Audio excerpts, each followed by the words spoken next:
Ladies and gentlemen, welcome back to the live stream, you guys. I got a special guest.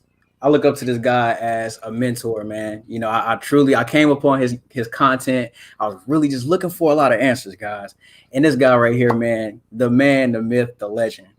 We got Travelsthenix in the building. Go ahead and introduce yourself, I man. appreciate it, man. Hey, my name is JD. I have a YouTube channel called Travelsthenix. It's pretty much based around fitness, health, and growth. And, I do a little bit of traveling as well. So I have some travel content on my channel as well. But the basis of my channel, the backbone of my channel is more so the fitness and the growth aspect, also the health aspect. So pretty much just talk about a lot of life issues, things that might come up for younger men who, situations that I've been through and situations that I've learned from that I feel like people can benefit from, my insight on how I handled it and, maybe the proper way to handle it. Or maybe I didn't handle it the best way and I learned from it, or vice versa. Maybe I did handle it the right way, and I can give people a little bit of game and a little bit of wisdom on how to conduct themselves, on this journey that we're on. And also, like I said, the fitness aspect of it, I'm heavy into calisthenics and kind of train that for my mind and my body. Yes, sir. Yes, sir.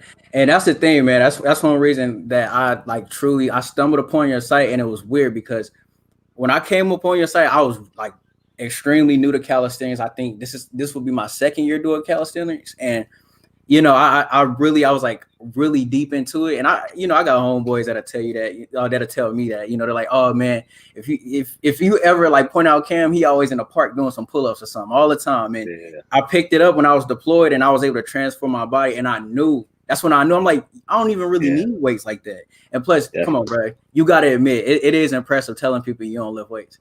Like, what I'm saying? Shorty be like, oh, how you get your body like that? You be like, man, I just do push up, Yeah, definitely. I have people come up to me all the time at parks, and they're just like, man, whenever I'm outside, they're like, man, what do you do to work out? And I'm just like, man, I just do body weight exercises. They're like, man, you don't touch any weights? I'm like, no, I don't mess with the weights, man. I ain't been in the gym. I literally haven't been in the gym. I think me and my ex-girlfriend had went to the gym a couple times, maybe like a year and a half ago. And that was the last time I've been in the gym. And I don't think I was in the gym before then for about a year and a half. So I've probably been to the gym a handful of times, maybe a couple handfuls of times in the past 3 years. So you don't need a gym to get in shape. You don't need a gym to gain size. You don't need a gym to get shredded at all. You can actually do it probably quicker if you're not touching the weights, and a lot safer too. That's a fact. And hey, y'all heard it from him. I'll be trying to tell y'all that all the time, but people just don't believe me. I'm telling you, I used to always get DMs or whatever, right? Because on my Instagram, I just advertise what I'm doing with my workouts. Yeah. And all the time, people just be like, how do I get in shape, man? I'm trying to gain some size. I'm like, all right, bet. You probably got to up your calories and just do a little bit more volume on your pull-ups, or you can add weight. People be like, oh, man, you playing. I know you be bench pressing. I'm like, I don't. I haven't been to the gym in like months to years, So but we got a little bit carried away, but I'm gonna go ahead. I'm gonna start with some questions, and I got a few questions to ask you if that's fine with you. And so man, so let's talk about the first question that I got for you, man. So what's your opinion on the whole Lil Loaded situation? For you guys who don't know what it is, basically Lil Loaded is like a rapper where I want to say like what happened was his girl was cheating on him, and he caught her in the act, or I think he found out later on, and he ended up, well, for the sake of YouTube, he ended up deleting himself. So in my opinion, what's your my question is, what is your opinion on people who may be going through issues like that at such a young age? Because he only died at 20. I mean, like we was talking about earlier, I really don't know too much about the brother, and I don't know too much about the situation other than what I can assume. He ended up, getting overly infatuated with his girlfriend, and it just caused him some extreme mental distress and, eventually his demise. But when it comes down to dealing with females in general, or dealing with people in general, you just can't put people up on a pedestal. And unfortunately, that's probably the situation that he was in, is that he put his woman up on a pedestal, and by her betraying him, disrespecting him, it, caused him to crack. It caused him to break down. So for me, my opinion is just, when it comes down to these relationships, especially when you're that young, is that you just have to kind of realize that you're going through like a growth process. You know what I mean? And the woman who you're with at 20 years old, 99.9% of the time is not going to be with you in 2 years. You know what I mean? Or maybe 3 years. You know what I mean? Or even if you're 25 years old, if the woman who you're with, you're probably not going to be with her in the next year, maybe not even the next 6 months for whatever reason. You might cheat on her. And at the end of the day, dude, we're all human beings. So for betrayal, you know, disappointment, disrespect, it's all just a part of the journey called life. You know what I mean? So you're going to have people who do these type of things. Trust me, I've been in hundreds of relationships, hundreds, you know what I mean? Be it short term, be it long term, whatever it may be. And, you know, I wasn't always faithful in these relationships. And, you know, I'm pretty sure I've had some girlfriends in the past that wasn't faithful to me, whether I know it or not. You know what I mean? Yeah. And at the end of the day, it's like, what does that really, you know, I think what it is a lot of times with the getting cheated on situation, if you find out somebody cheats on you, then you just let them go. You know what I mean? Especially if you're a man and your woman cheats on you, that just shows you that she has no regard for you. And at the end of the day, if she has no regard for you, let her go her way, you go your way. Your ego is most definitely going to take a bruising. You know what I mean? Your ego is going to take a hit when somebody steps out on you. Your ego is even going to take a hit when somebody breaks it off with you. You know what I mean? Right. Because you're like, man, why does this person not want to be with me? Or why does this person want to be with somebody else before over being with me? So these are all things that you kind of have to kind of keep your ego in check on that. Because if you don't, and you put somebody on a pedestal, if you put somebody up on a pedestal and then your ego is not in check, and then somebody who you have on a pedestal bruises your ego, that's a recipe for disaster. So just keep those things in mind right there as far as keeping the ego in check, and, you know, try to stay as humble as possible, because, you know, like I always tell cats, or younger cats, or even people my own age, you know, it's like, man, we all have our girlfriends, and, you know, we all enjoy spending time with them. And, you know, sometimes we get caught up in the situation where we start getting full of ourselves, but you might be making your girl bust nuts. But it's somebody, hey, trust me, it's somebody else who can do the same thing. Right. You ain't the only person who can do that. So just keep that in mind when you're dealing with your relationships and stuff like that, if it's just strictly on a physical sense. Now, what goes into deeper, there is certain things that you can bring to the table on a spiritual, on a mental, that type of level, on a wisdom level, that you can bring to the table that nobody else can bring, that you bring to the table. But just on a purely physical sense, man, people can get their physical needs met by multiple people. You know what I mean? Yeah. And that's a fact. I'll tell you what, man, real quick story time. It's been many a times where I'll be here just chilling, chopping it up with my mom. And I'm like, yo, I'm talking to this one girl, man, things going smooth. My mom be like, look, that girl don't like you. And she'll know sometimes. And she'll be like, you know, that girl don't like you. And I'm like, what you mean? This, that, and the other, And then, like, next thing you know, I come back, my feelings all hurt. She's like, what's wrong with you? You ain't eating or nothing. I'm like, man, she was wrong, man. She did me wrong. Like, what you mean? And I'm like, my mom like, listen, Cam, I'm going to tell you this, okay? Women just gonna have options. You know what I mean? She's like, you got to realize too, sometimes, like, one thing I'll tell you what, sometimes I think it's important, especially with somebody being my, like, you know, my age in my 20s, I think it's important that you should know your value, because a lot of times if you're not aware of what your value is, like speaking like looks, your personality, your spirit overall, and especially like, you know, your body's in shape, things of that nature, right? If you're not aware of how attractive you are as a person, a lot of times it can get in the way of things, and then you feel less than, and you're pedestalizing that person unintentionally, and then it kind of turns that person off. But my mom told me that like all the time, because I would have girls tell me from high school, oh, I had a crush on you, used to dress nice, this, that, and the other. And I'm like, oh, you ain't never tell me that in class. And they'd be like, oh, I was just intimidated. And I never knew that. You know what I'm saying? But I think it's just really important to just know who you truly are. And I think as you like become the best version of yourself, you're like the person that's equally yoked would just come right together. So I'm going to tell you this for like people that's my age too. And just from my crazy dating life, listen, your time will come. That person will come when it's that time. I think it's important, especially at your younger age. it's just important to always just know your worth and your value, and constantly work on being a better version of yourself, and that person will come along. But go ahead. I think that's at any age though, that you kind of have to just be patient and let things come to you, because you can't force anybody to, want to be with you. You can't force any situation that you want to happen in your life in general. And as far as like, just like you said, in terms of like, if you're overly infatuated and you pedestalize a woman, that's the quickest way you can turn a woman off.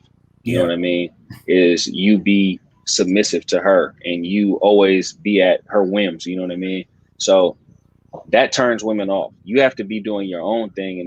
And like, man, honestly, I think that if you're a young man who's, focused, disciplined, and kind of, focused on moving towards your goals in life, that's the easiest way to turn a woman on, because then she has to fight for your attention.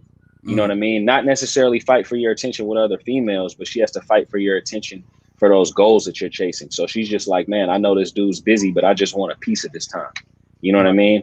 Or if I can be around him while he's productive, I'll be productive right along with him. And actually, I want to even help him out with him reaching his goals. You know what I mean? So that's the type of situation that you want. Your goals and your passions, you know what I mean? And your spirituality and, gaining knowledge and wisdom comes first. And then the women are gravy on the side. You know what I mean? Yeah. And eventually, if they want to be a part of what you're doing, then they can be a part of it. You know what I mean? But they have to get down with your program. So that's always my outlook on that type of situation. Yeah. And I had a similar situation happen like that before. My mindset was totally different at the time. But at the same time, it was kind of like a little bit more mature as it is now. I was working on my videos. I remember I just wanted to really grind it out with my videos and editing. And I was over the girl's house at the time, and her friends were over or whatever, and they was just doing their thing. But I'm in the corner over here working on my computer, getting to work. And I just realized it got quiet, so I kind of take my headphone off, and then I just heard them whispering. They're like, "Wait, what? Like, where did he go?" They're like, he's out there doing his thing." And like, she was surprised by that, because she said she was used to dealing with guys that were clingy, that didn't have necessarily goals, I guess you would say. So in a way, it made me feel good, and also it kind of made her like attracted to me in that way, because she seen me in my element, where I'm like, I'm grinding. I had that masculine vibe about me, like, hey, I got to get this done. Like, I got to put this to the side. Yeah, that's what I mean. At the end of the day, that's what it is to be a man. You got to handle your business. So I definitely agree with that. So that's for all you younger cats who's out there, you know what I mean, really focusing on females.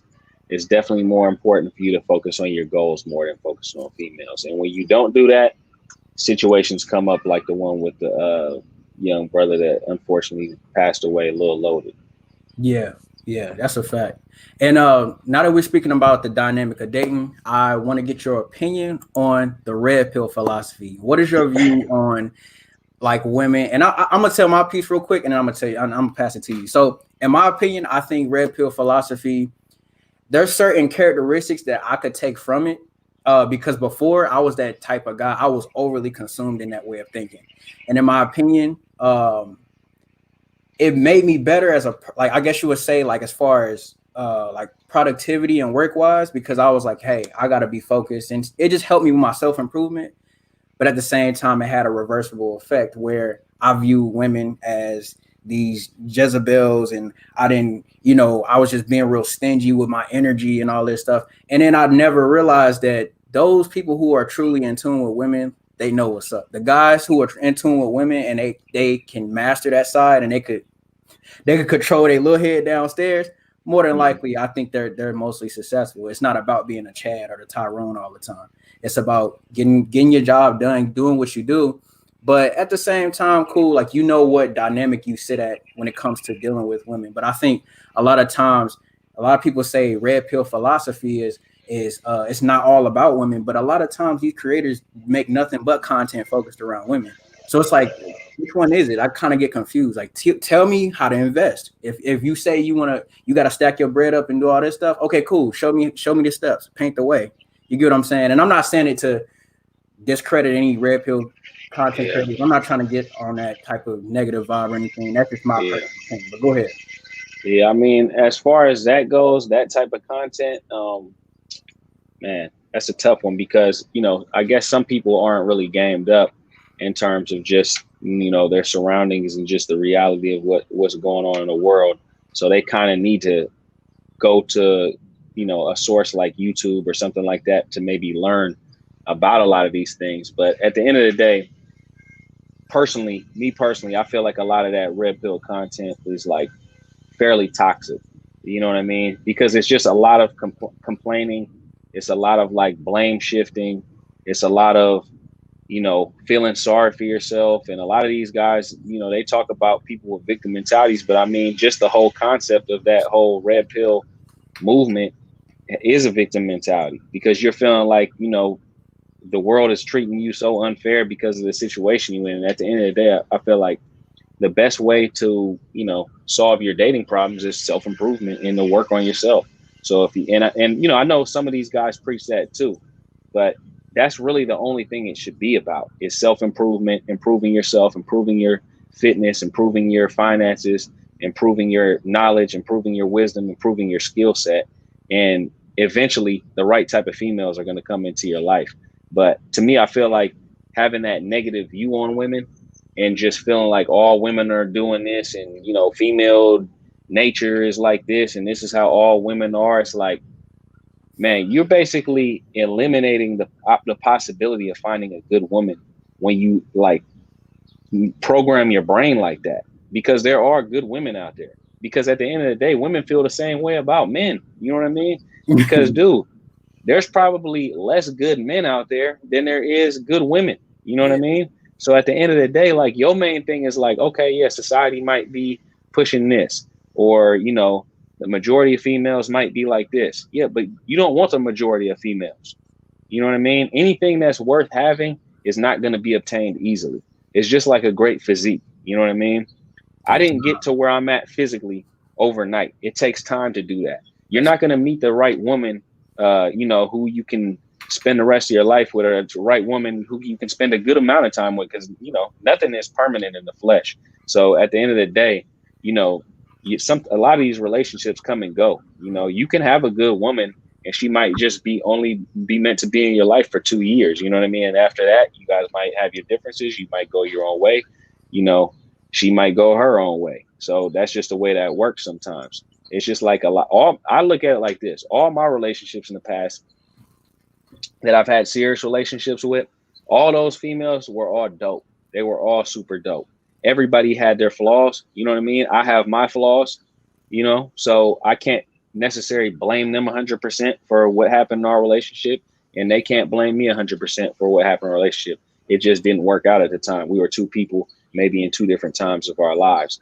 So I'm personally somebody who's 100% for the whole self-improvement aspect of it, but I'm definitely not in it for the demonizing women aspect of it. I don't think we should demonize any group of people in general, because there's a lot of great women out there. And man, those are the ones who you need to keep your eye open for. The ones who are moldable, the ones who are trying to get down with your program, the ones who are submissive, the ones who want to help you out, you know, the ones who, you know, can provide all the things that you want from a woman. You know what I mean? So it's really about finding somebody who matches you more so than finding somebody who matches this prototype that the quote unquote red pill kind of has created in terms of what they think is, you know, a good woman or not. Because, man, honestly, the majority of that content is toxic. Like you said, there's a couple of cats who kind of come out with like some decent content, but man, I don't want to consume a bunch of negativity personally.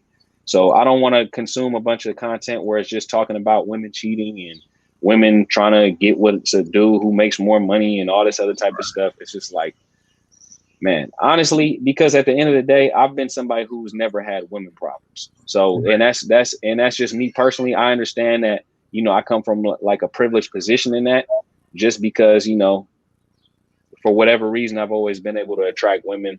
You know, I'm not a super tall dude, but I'm not short. I'm 6 feet tall. So, you know, a lot of these guys are complaining that women like to date dudes who are 6 feet or taller or whatever. And, you know, a lot of dudes complain that women like to date dudes who have money. Money is something that you can control. You know what I mean? Your fitness and your looks is something that you can control. So don't get mad because a woman wants to, who doesn't want to date somebody who's financially stable? I don't want to date a broke female. Right. You know what I Exactly. mean? Who doesn't want to date somebody who's attractive? Right. I want to date attractive women. You know what I mean? So I know I'm going to have to make myself attractive for a woman to want to date me. You know what I mean? Right. So these are all things that you have to kind of get into your head. And some women like tall men. It is what it is. It's just, that's just is what it is. I'm not tall enough for some women. I'm 6 feet tall. You know what I mean? Some women want to date a dude 6'4", 6'5". Yeah. You know what I mean? But that's just their preference. There's always somebody out there for you. There's always multiple people out there for you. So there's always multiple women out there for you. So I don't really subscribe to a lot of the stuff that the red pill says, just because a lot of these cats are just people who've been hurt, and so here it is. And this is something, it's okay to kind of get into that victim mentality if you've been hurt, and kind of use that to kind of motivate you and to figure some things out. But you cannot stay in that victim mentality. You can't stay in that traumatized mentality, that hurt mentality. And I think a lot of these dudes have had their feelings hurt by women multiple times, to the point where it kind of discourages them from dating. Right. So, and like I said, I can't necessarily say everybody's going to be in my situation. I grew up, I never had any problem dating women when in my teenage years and my 20s. I'm in my 30s now, and I'm in my 30s right now, and I pretty much have only been attracting women between the ages of 24 to 26. So that's just something that, and then another thing that kind of I would tell younger brothers out there as far as dating. That's why you can't get too caught up in like dating while you're in your early 20s, because a lot of the chicks who's in their early 20s and their mid 20s, they want to date cats who's in their 30s and mid 30s. So their early 30s, mid 30s, because we do have more resources, we do have more game, we do have more knowledge, and a lot of times we still keep ourselves in good shape and we still look young. So with that being said, you can't get caught up on the women at too young of an age. You need to focus on building yourself up. So if you do want to have your pick of the litter, once you get to be about 30, 35 years old, there you go. You didn't already put the work in, and now you on top of your game. So now you can pick and choose from the dime pieces, because they all chasing after you. Right. Capital P. You heard it from him himself. Hey, he said it. He said it. Like in my opinion, I think I definitely agree with you on the fact that a lot of times I feel like red pill, like a lot of times the red pill philosophy, it can get toxic because it promotes you to feel like you're the reason why every relationship fails. You're the reason why things in the net, you're the reason why this went wrong. You're the reason why that went wrong. You're not the right height because this, that, and the other. Like, you got to realize this too. Majority of times, women don't know what they want. Now, at the same time, they can have preferences, yes, but does that mean they know exactly what they want? More than likely, they're not. They're always. Man, let me interject something real quick. The most players dude I've ever met in my entire life is a dude who's probably 5'8", 5'9". You know what I mean? One of my old school homeboys from back home in California. Super player. Always got a gang. And I'm not somebody who's just saying I'm promoting like having a whole bunch of females, but this is a real player we talking about. This is a real player we talking about. Mouthpiece is super cold, super charismatic. You know what I mean? Doesn't make the most money, not the tallest, not in good shape. You know what I mean? He just, he's just a dude who's got charisma and got a mouthpiece. Right. And it doesn't really, you don't need to have all these and he's not rich. You know what I mean? So you don't need to have all these things. He drives around in like a old school Toyota 4Runner. You know what I mean?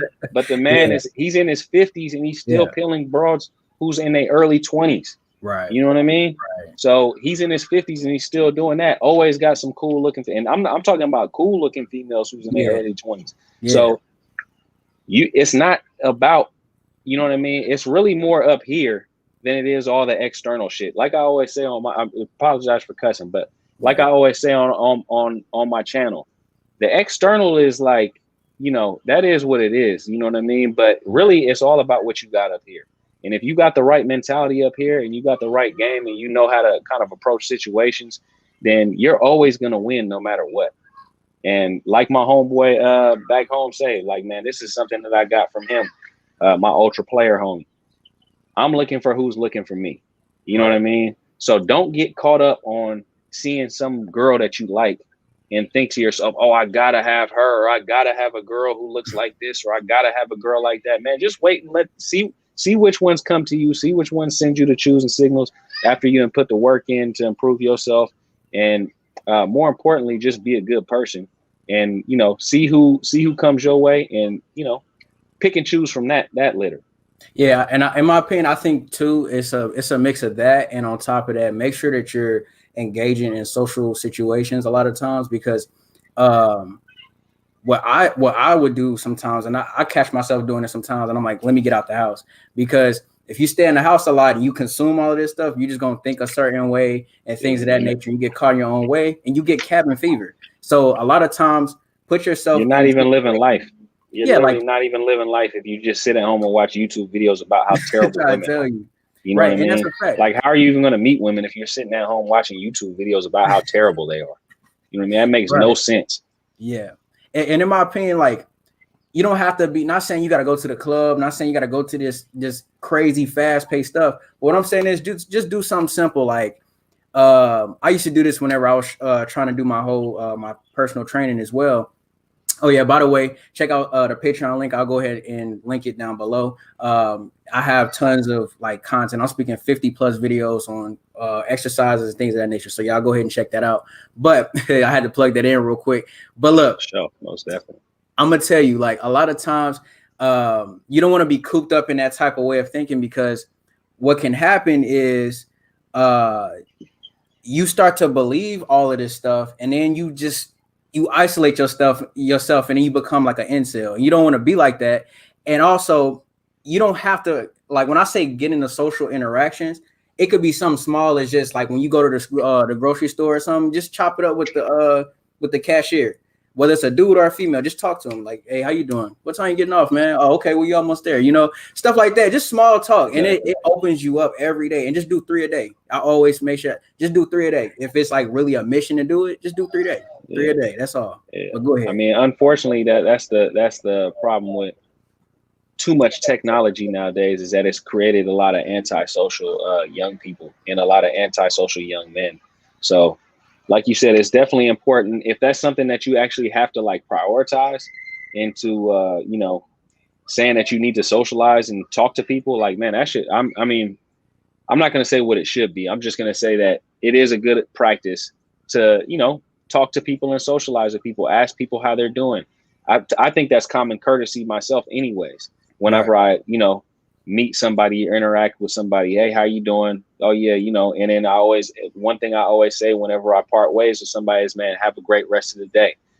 So these are things that you should be doing to be, a courteous human being anyways. And when you see a nice young lady on the street, even if you're just in passing by, a simple hello might spark a conversation. And next thing you know, a hello done turned into a coffee date. And next thing you know, a coffee date and turned into you guys kicking it on a regular basis. And next thing you know, you might have a cool little female to have on your team. So that's happened for me plenty of times. And a lot of times, man, the easiest thing is like when you just say hello to, when you're passing a woman by on the street, they'll stop on a dime because they want to have that conversation. They've been waiting for a dude to tell them hello the whole day, because 99% of dudes out there are scared to even look in their direction. You know what I mean? So women don't get approached in real life as much as you guys might think they do. Right. They get approached on social media all the time. They get hounded on dating apps all the time. But in real life, women are, my last few girlfriends, I actually asked them, I was like, because that's how I meet. I've met almost every single one of my girlfriends is I've met them in person. I just started a conversation with them. I met my last girl when I was at work, and I talked to her, and she's probably closer to your guys' age. I think she's like 26 now. Mm-hmm. And I asked her, I was like, man, how many dudes approach you, just in regular life, or just, when you're at a grocery store, or when you're walking around near the beach or whatever? And she was like, nobody. And I was like, but how many dudes be hitting you up on your DM, and how many on a dating app? She was like, man, dudes be hounding her on a dating apps, and they be hounding her on the direct messages on Instagram. So that just lets you know where it's at. When you hitting girls up on that passive aggressive, on that Instagram and on that direct messages and on all that type of stuff, you competing with like 1,000 dudes. But when you holler at a female in real life, you're probably the only dude who didn't talk to her that day. So you don't even have no competition. Right. You are the competition. That's you know what I mean?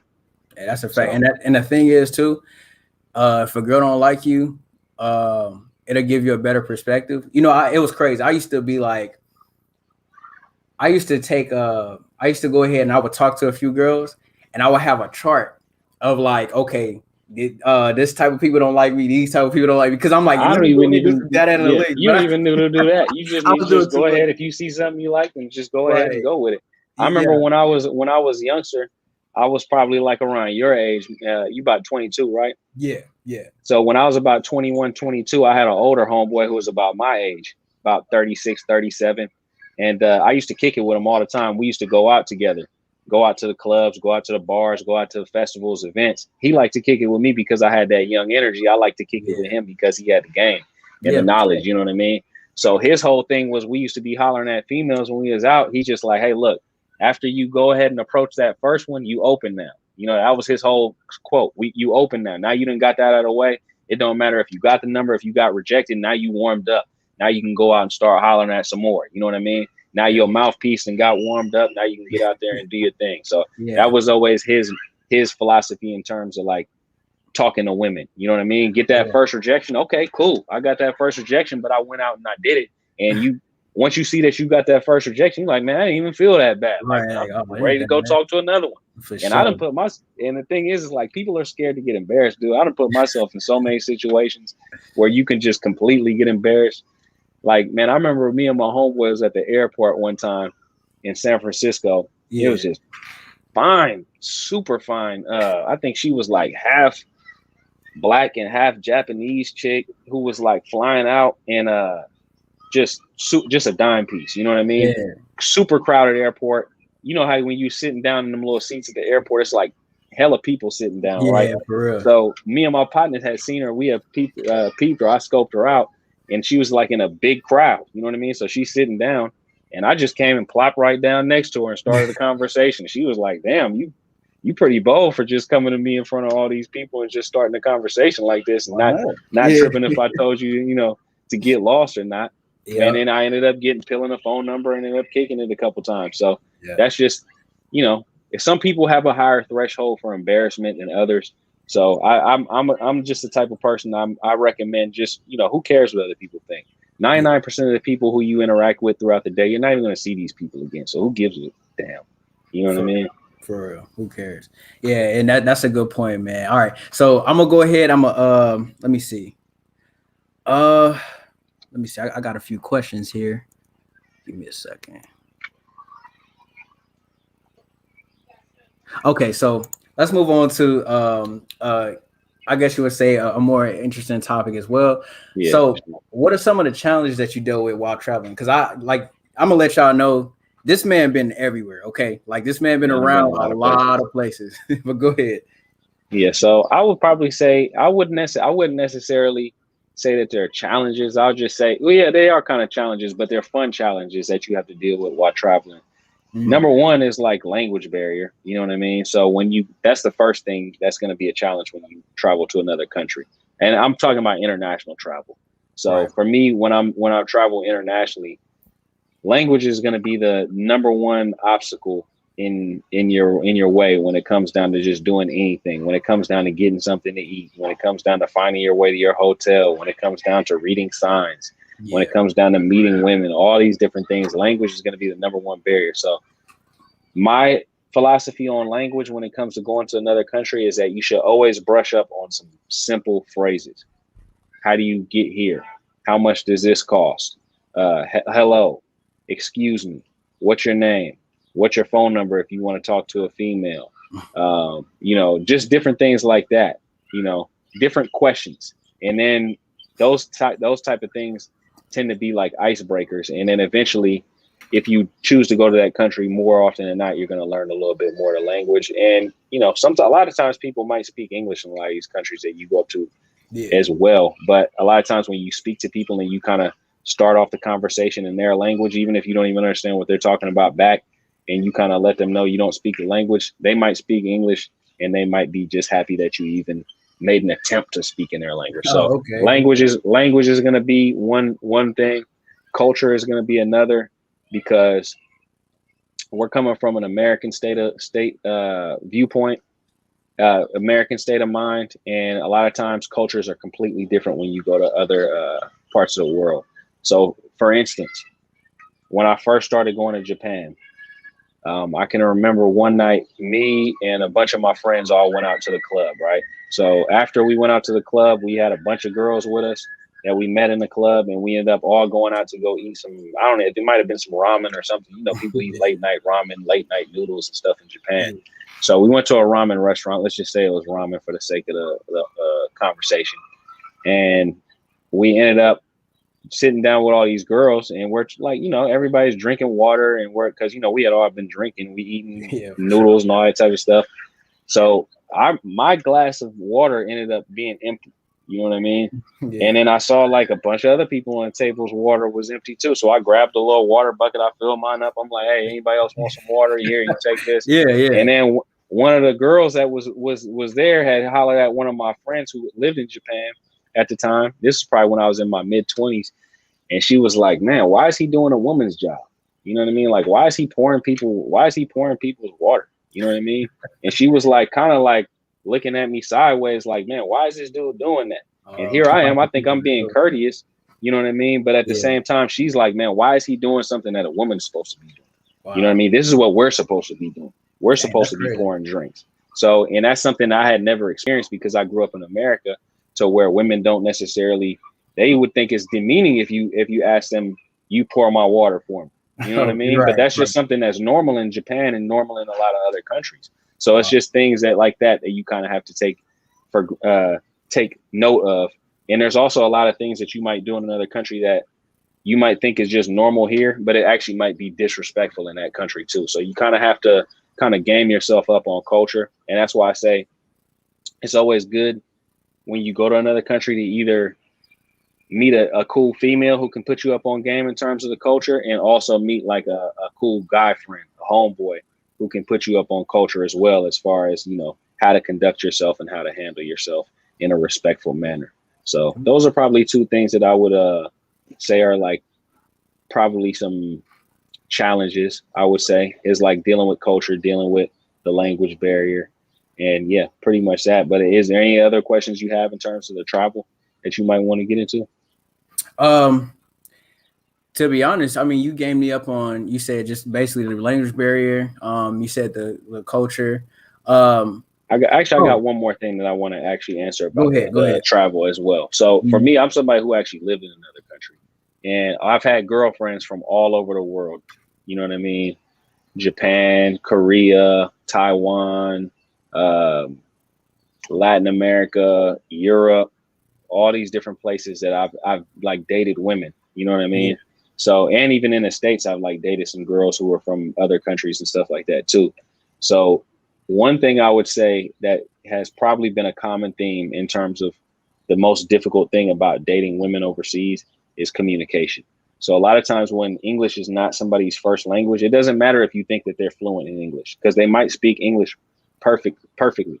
But when it comes down to getting into an argument and getting into a situation where there's a little bit more stress, a lot of times people can't really comprehend what you're saying, and they can't really break down what you're saying because they're already so frustrated anyways from the situation that a certain part of their brain kind of flips off. And even for me personally, like I never had got to the point, I lived in Japan, but I never really got 100% fluent in Japanese. Yeah, I could have a little small conversation here and there, but I couldn't have any deep conversations. So even if somebody can speak English at a proficient level, there's probably going to be a limit to how deep they can go in terms of like having intellectual conversations or having really deep, meaningful conversations. So that's probably going to be a challenge as well. If you're one of these cats who's hell bent on finding a girlfriend or a wife from another country, because I've kind of have gotten to the point now. I'm not saying that I would ever, say that I wouldn't go back and like date a girl from another, or date a girl seriously from another country. But where I'm at right now in my life, because I think communication is such a huge aspect of relationships, I honestly prefer to, try to find something in the United States and kind of find somebody who kind of has a little bit more similar culture as I do, and, can kind of bring a lot of the qualities that maybe I like from women overseas but they might be American. You know what I mean? Because you can always find what you want anywhere you go. There's good women all over the world. For sure. Yeah, and also I was meaning to ask you, how do you plan, like what's proper, because you know how it is when it comes down to, I'm pretty sure like you have a plan and you have it set like months in advance probably. How would you, like, what is, just walk me through like a quick little process or whatever the case is on how you say, hey, like flights are this much, I have to book this flight for this day, just the logistics of things. I mean, of course you're gonna want to book. You're gonna want to book all your stuff and figure out what days you're gonna be going places. And you're also, but the main thing is like keeping that budget intact. You know what I mean? How much money do you want to spend on this vacation? I personally am somebody who, I don't think that you should be going to other countries if you can't afford to like have fun and do everything that you want to do. You don't want to be penny pinching when you're in another country, especially when you go to a country that is super cheap. You know what I mean? You don't want to just be throwing money away, but at the end of the day, you want to have all the experiences. You know what I mean? You want to enjoy yourself. If something costs some money, who cares, man? I'm gonna pay for it. Right. You know what I mean? I want to go out to a nice dinner. I'm gonna take myself out to a nice dinner. I find a cool little shorty I want to take out. I'm gonna take her out to a nice dinner. You know what I mean? Yeah. If she wants to go do something, if she got some tourist attraction she recommends, I'm gonna pay for both of us because I'm on vacation. You know what I mean? Yeah, that's a fact. And a lot of times, man, the cool thing about when you travel is that, man, a lot of times you meet people and they want to treat you because they just excited to have you in their country. You know what I mean? Male or female. A lot of times you meet some cool people. They're like, man, I want to take you out. You know what I mean? Or you meet a female. She's like, I want to pay for everything, you know, we do while you're on this vacation. I've had that happen to me on plenty of occasions. So I think the main thing is book your ticket, get your accommodation, figure out how you're going to get from the airport to wherever your accommodation is. Figure all these things out, how to get here and there. Figure out if you're going to need to be catching Uber, if you're going to be catching a train, figure all that out. Get all the logistics down. And after that, you really don't need to plan anything. I don't plan my trips. I just go.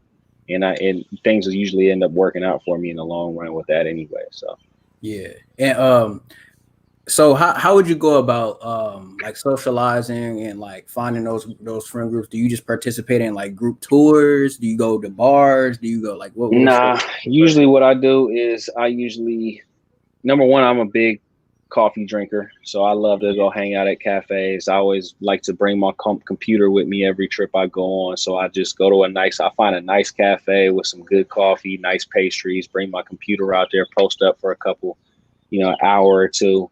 And a lot of times you end up meeting people in these cafes just by striking conversations.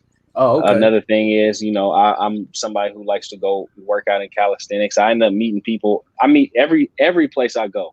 This is like never a fail. If you a calisthenics dude, and I think anybody who does calisthenics can attest to this, you always meet some cool people at calisthenics parks. Not in no gyms. You know what I mean? Man, look, you always meet cool people. Yeah. At them big box gyms, I can't do that no more because I'm tired of the Instagram thoughts. I'm tired of the chads and walking around and people walking around act like they lats is big. I hate that environment. That's just me. It's just a pet peeve of mine. I always go to the parks and I'm always like, hey, let me hit the bars. And I'll be meeting the coolest people ever. But go ahead. Sure. Yeah. Now you always gonna meet some cool people, and that goes for overseas too. Japan, I got some cool friends I met at the calisthenics parks. Brazil, I got some cool friends I met at the calisthenics parks. Taiwan. When I went to Colombia, I met some super cool people at the calisthenics parks. Europe, when I don't think I was working out calisthenics there, but I was doing some workouts in Europe. I met some cool people at the gym. Man, but everywhere. Canada, I met some cool people at the calisthenics park, and these are people who you can kind of, vibe with because you guys kind of have something in common. So that's definitely a good place to meet people as far as being social. And then, like my homeboy in Brazil, cool man, one of the coolest people you'll ever meet, MMA fighter. We met at the calisthenics park. He likes to go out and kick it, and he loves to, he loves to meet beautiful women. So he already, that was something we ended up kicking and going out the whole time we was there, and ended up meeting a bunch of cool females while I was there. He's Brazilian, so he spoke Portuguese, and he could do a lot of translating for me. So these are just different things that you can do. Do the things that you're interested in doing in the United States. Do those when you go travel too. And you'll probably meet a lot of like-minded people. So if you're somebody who's into fitness, do that. If you're somebody who's into going to museums, go to museums. If you're somebody who's into doing whatever, surfing, rent a surfboard, go do that. You're going to end up meeting some people doing that. So I just am a firm believer in the type of things that you like to do at home. See how that is out there, because it's always going to be a little bit of a different culture. And, you're going to have some cool experiences and probably meet some cool people. But the easy way to do it is to also go to, like, one thing that I like to do that I'm kind of guilty of, I like to go to hip hop clubs when I go to overseas. So that's usually one of the first things I do. I like to go to hip hop clubs. I like to get easy wins sometimes too. So I go to hip hop clubs and get some easy wins. Because if you go to the hip hop clubs, the females you already know they're gonna be into it. Plus, you a new face in town, so they like, man, I ain't never seen him before. You know what I mean? So the hip hop clubs is the easiest place to win right there. That's an easy score. Yeah, exactly. So you go to the hip hop clubs. I'm not saying them as the type of girls who you want to make your girlfriend when you go overseas. You could definitely have some fun though. So I say that's probably the easiest way to do it on in terms of that. And I've actually met some cool females at the hip hop clubs too, though. So I can't really, especially I met one in Brazil that was, man. Ooh. My man having flashbacks now. I know he's like, real.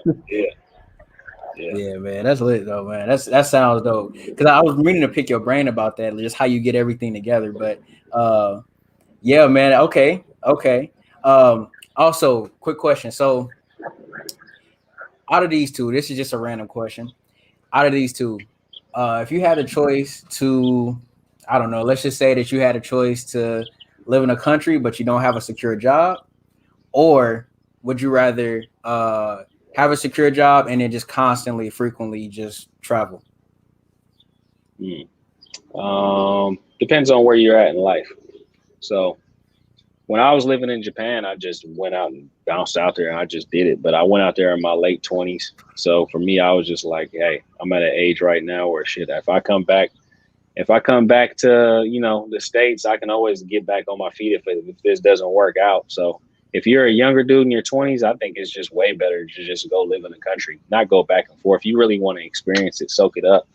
But if you're a dude who's kind of like, you kind of need to start being more on your finances, and your finances are more important. You got kids, you have different obligations and responsibilities, and you need to make sure that you have an income coming in. Of course, you're going to have to keep going back and forth. When you got free time and you want to go enjoy yourself, go all out. You know what I mean? Sure. Keep that balance like that. Go hard, work hard when you're in the States, play hard when you overseas. But if you're a younger cat, I would definitely recommend, man, you can always land on your feet. Yeah. You know what I mean? Even if you my age and you want to and I'm 35 years old, even if you my age and you want to bounce out, go experience the world, go do it. You can always come back and get a career. Yeah, for sure. And in my opinion, I think COVID kind of taught us that job security sometimes is not 100%. Sometimes, and I'm not speaking for the people who got degrees and masters and things of that nature. More power even to those people. It's not even those people. It's not 100% security.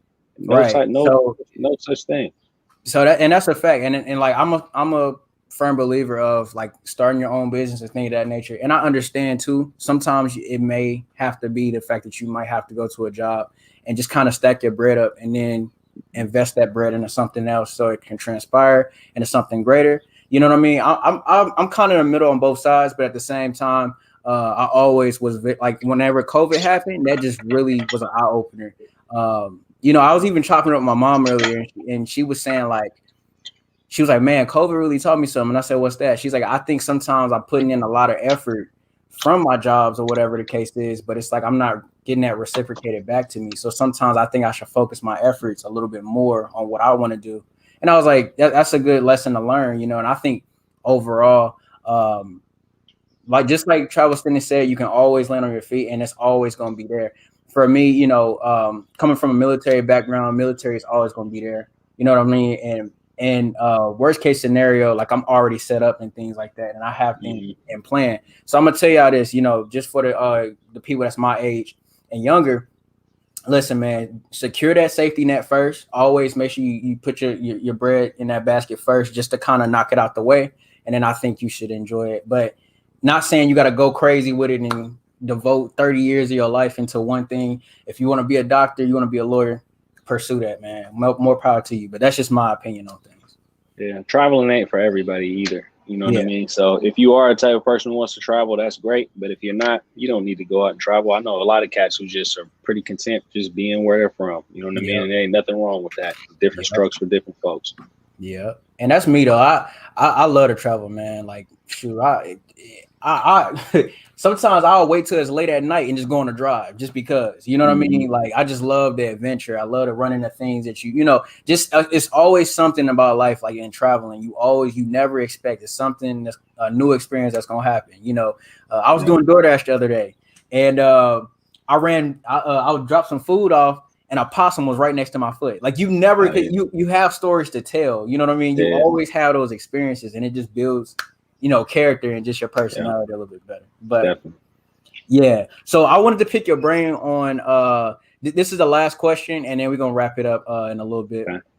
So this is a real good topic because I came from a weightlifting background, not weightlifting, but you know, bodybuilding background. I had a pretty basic routine. I didn't know what I was doing. I've been working out since I was 12, but at the same time, I always worked upper body, not lower body, you know, things of that nature. Or I would stick to like a typical, you know, workout routine because I did wrestling, track, swimming, you know what I mean? And I just kind of stuck with that, and it stayed with me. But I injured my not injured, but I kind of messed up my right shoulder like a little bit. I heard some clicking and popping when I lift weights.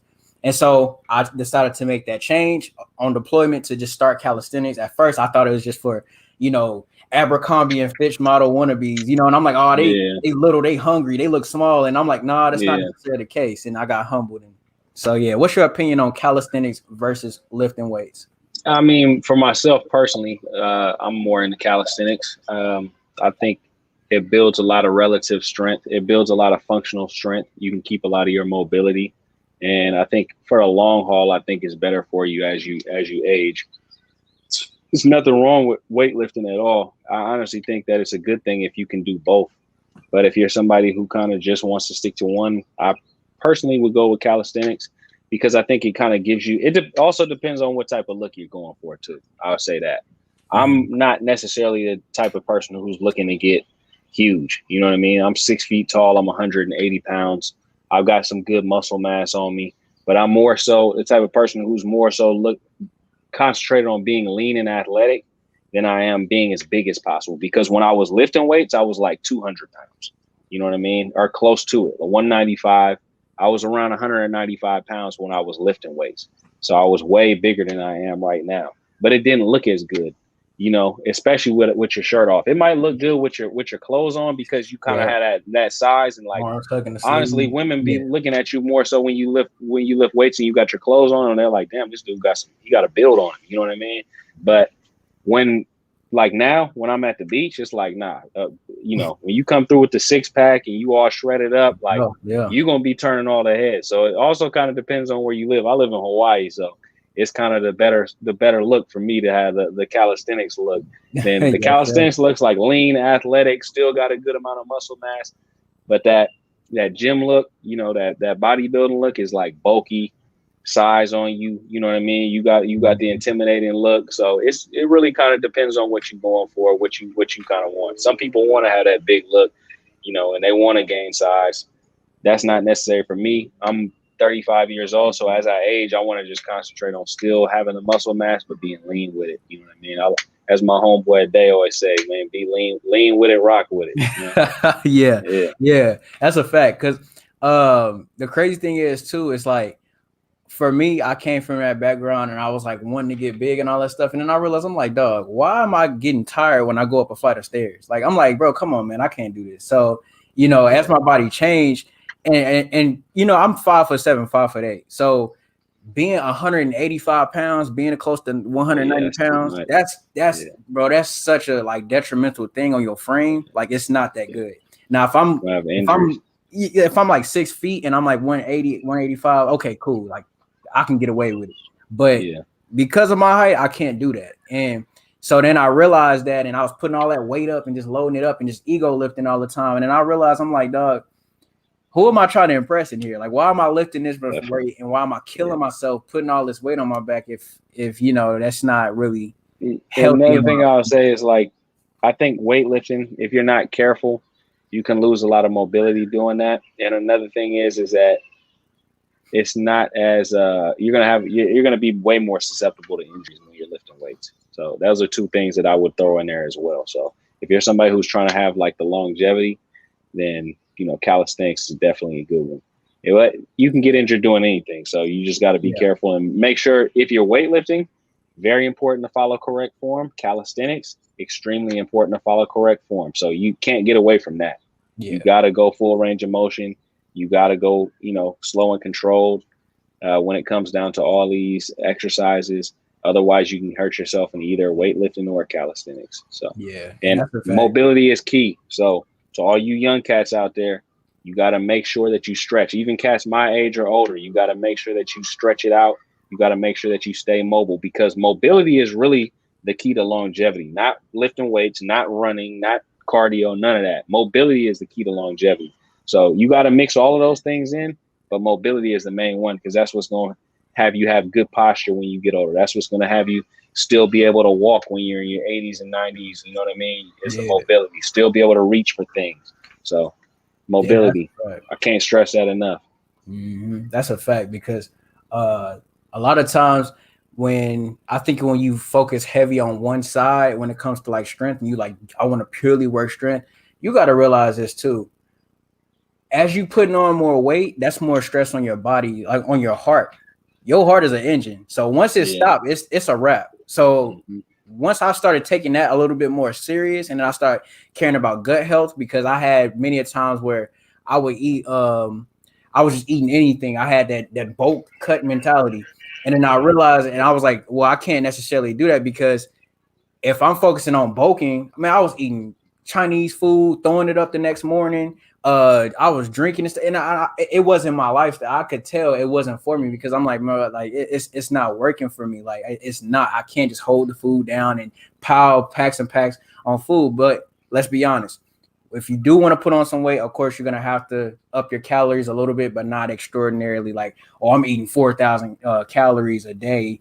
And I'm only, $120. Like, no, it's not going to also, just like you said, it depends on how big you are, and also depends on how much, how many how many calories you're burning every day as well. Yeah. So that's something you got to keep in mind. It's all calories in versus calories out when it comes down to losing and gaining weight. Yeah, that's a fact. Yeah. Now that we're talking about weight gain, just one more question, and then we're gonna wrap this up. But a lot of times people look at fasting. I want to talk about fasting a little bit. A lot of times people like look at fasting as like, oh, it's just a weight loss thing. And in my opinion, I don't think it is, because I think it's a little bit more than just losing weight. Because a lot of times I'm a lot more productive.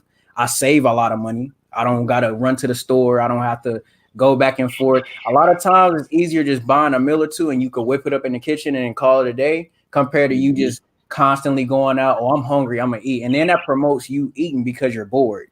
And so then that's how you gain that weight. And so in my opinion, if you have a schedule and a program way of eating, unintentionally, you just lose that unnecessary fat, because your body's breaking it down. But go ahead.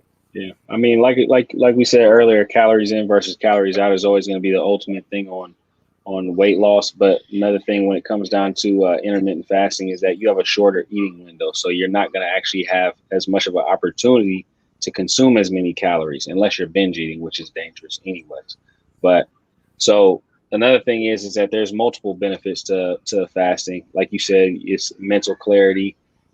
People think that you're actually more energetic when you eat a breakfast in the morning, but actually you're more energetic when you do not have breakfast, and you don't get into that comatose itis type state. You know what I mean?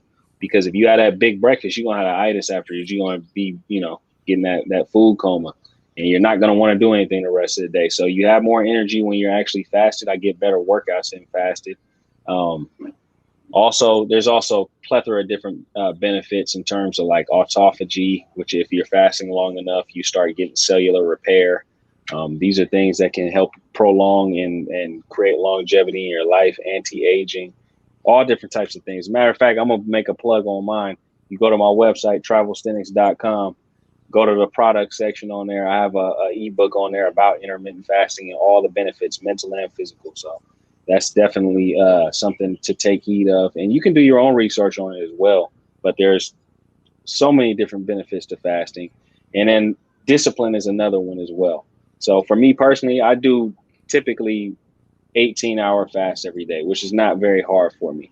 But another thing I do is once a week, I do a 24-hour fast, which is a little bit more difficult for me, but I do it more so on the discipline tip than I do about any physical benefits. I just want to be able to tell myself no on food for 24 hours. You know what I mean? And then I can reward myself with a nice meal afterwards. So that's pretty much what I have on fasting.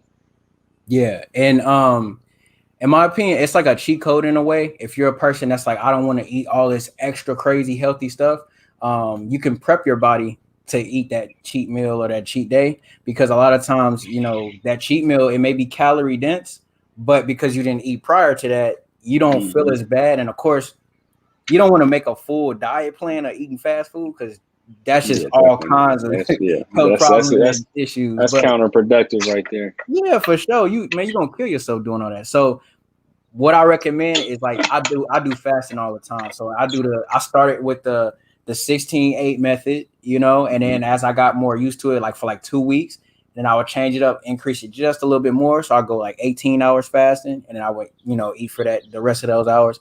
And then whenever I made the transformation that you guys see a lot of times, when I made my transformation, that was off of doing a warrior diet. And a warrior diet is literally 20 hours and then 4 hours. But that you have to build up to that, guys. Please don't kill yourself trying to do that. I do that one a lot too. On my days when I go to work, sometimes I do the warrior diet. So and then on the weekends, I usually either the 24-hour fast, or sometimes I don't even fast at all. So you can play around with it. Intermittent fasting is just something to kind of, you know, it's something as a baseline, and then you can kind of, you know, do what your body thinks it needs. Yeah, that's a fact. So as we wrap this show up, guys, I appreciate every single one of you guys for staying tuned in. Now, before we leave, Mr. Travelsthenix, do you have any few words of advice or anything that you would like to tell the people or the viewers that's watching? I mean, you know, just from my take on life, you know, I'm just somebody who's on this journey as well, and I'm still growing as well. So just always be open to new ideas, be open, but always be a critical thinker when it comes down to these things. Always be working on self-improvement. Always keep the student mentality and try to learn as much as possible. And then when you do learn something that's valuable, that kind of, you know, pays off for you, it's your responsibility to teach somebody that as well. So each one needs to teach one. We all play the role as a student and a teacher. Self-improvement and discipline are some of the keys to life. So we should always be trying to self-improve, and we should always be staying disciplined, because honestly, we're going to be a lot more happy in life when we self-improve, and we're always going to be a lot more happy in life when we're disciplined, because we can be proud of ourselves. So those are pretty much my words of advice. Okay.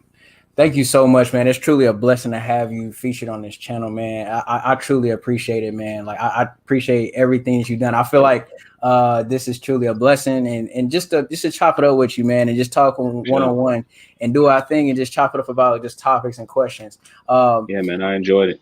Yeah, man, it's truly a blessing, man. I appreciate you guys for watching, man. If you guys are on a replay, be sure to like this video, subscribe. Also, check out my man Travelsthenix channel. I mean, he doing way better than me, but hey, I'm gonna get up there with him, bro. But anyway, sure. It's all a process, man. It's like we said earlier, man. It's about slow growth is better than exponential growth that you don't necessarily earn. If you get a hot video or something catchy, something catch fire like that, you want to just grow, organically. It's all about organic growth.